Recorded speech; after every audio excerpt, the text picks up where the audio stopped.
गुरु प्यारी साध संगत जी, बड़े प्यार से कहिए धन निरंकार जी।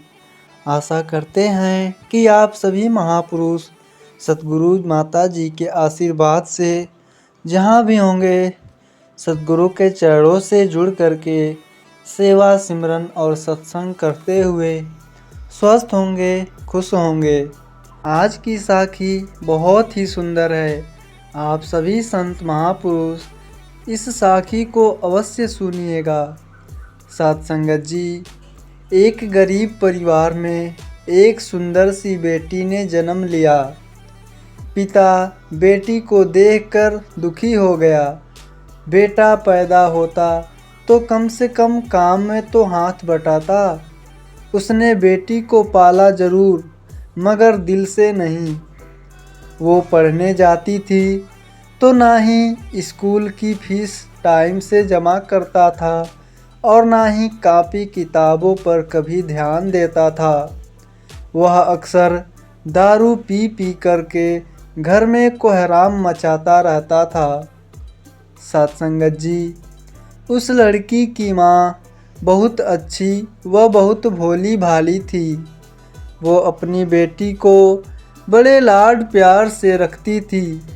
वो पति से छुपा छुपा कर बेटी की फीस जमा करती थी और कॉपी किताबों का भी खर्चा देती थी।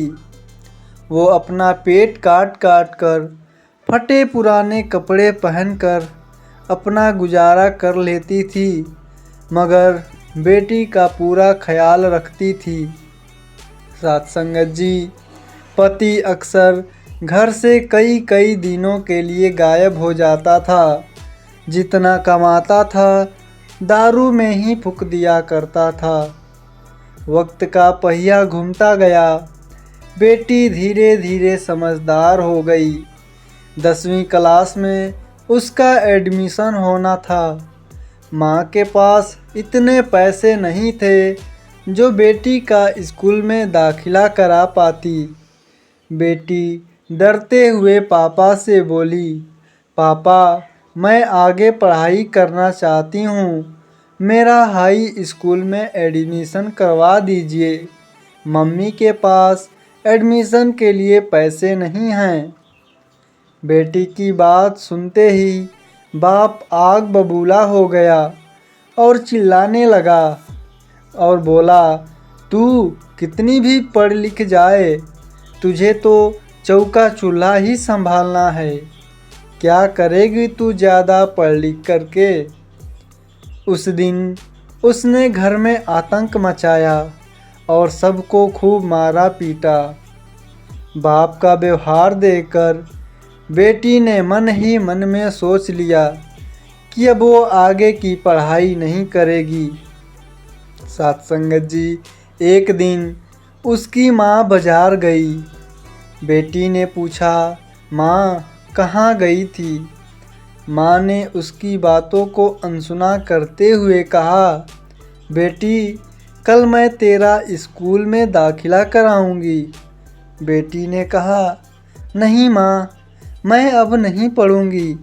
मेरी वजह से तुम्हें कितनी परेशानी उठानी पड़ती है। पापा भी तुमको खूब मारते पीटते हैं। वो कहते कहते रोने लगी। माँ ने उसे सीने से लगाते हुए कहा, बेटी, मैं बाजार से कुछ रुपए लेकर आया हूँ, मैं तेरा दाखिला कराऊंगी। बेटी ने माँ की ओर देखते हुए पूछा, माँ, तुम इतने पैसे कहाँ से लाई हो। माँ ने उसकी बात को फिर अनसुना कर दिया। वक्त बीतता गया। माँ ने जी तोड़कर मेहनत करके बेटी को पढ़ाया लिखाया। बेटी ने भी माँ की मेहनत को देखते हुए मन लगा करके दिन रात पढ़ाई की और वो आगे बढ़ती चली गई। इधर बाप दारू पी पी करके बीमार पड़ गया। डॉक्टर के पास ले गए। डॉक्टर ने कहा, इनको टीबी की शिकायत है। एक दिन तबीयत ज़्यादा गंभीर होने पर वे बेहोशी की हालत में अस्पताल में भर्ती कराए। 2 दिन बाद जब उसे होश आया तो डॉक्टरनी का चेहरा देखा। उसके होश उड़ गए। वो डॉक्टरनी कोई और नहीं थी बल्कि उसकी अपनी ही बेटी थी। शर्म से पानी पानी हो गया। बाप कपड़े से अपना चेहरा छिपाने लगा और रोने लगा। हाथ जोड़कर बोला, बेटी मुझे माफ़ करना, मैं तुझे समझ नहीं सका। तो साथ संगत जी, बेटी आखिर बेटी ही होती है। बाप को रोते देखकर बेटी ने बाप को गले लगा लिया। गरीबी और अमीरी से कोई फर्क नहीं पड़ता। अगर इंसान का इरादा हो तो आसमान में भी छेद हो सकता है। किसी ने खूब कहा है कि कौन कहता है कि आसमान में छेद नहीं हो सकता। अरे एक पत्थर तो तबीयत से उछालो। एक दिन बेटी माँ से बोली, माँ तुमने मुझे आज तक नहीं बताया कि मेरे हाई स्कूल के एडमिशन के लिए इतने पैसे कहाँ से लाई थी। बेटी के बार बार पूछने पर माँ ने जो बात बताई उसे सुनकर बेटी की रूह कांप गई। माँ ने अपने शरीर का खून बेचकर बेटी का एडमिशन कराया था। इसीलिए तो माँ को भगवान का दर्जा दिया गया है।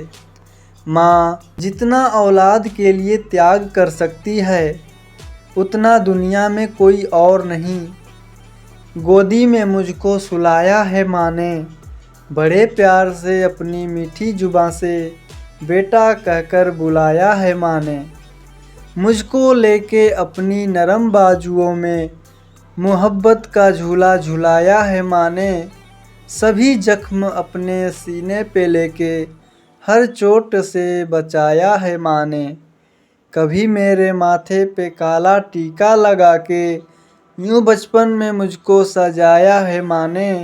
यूँ चेहरा दिखा के मुझे रोज़ अपना, मुझे मेरे रब से मिलाया है माँ ने। ऐ इंसान तू जो इतना इतरा के चलता है, काबिल तुझे इसके बनाया है माँ ने। तो साथ संगत जी, उम्मीद करते हैं कि आज की यह साखी आप सभी संतों को ज़रूर पसंद आई होगी। फिर मिलते हैं ऐसे ही अगले साखी में। साथ संगत जी बड़े प्रेम से कहिए जी, धन निरंकार जी।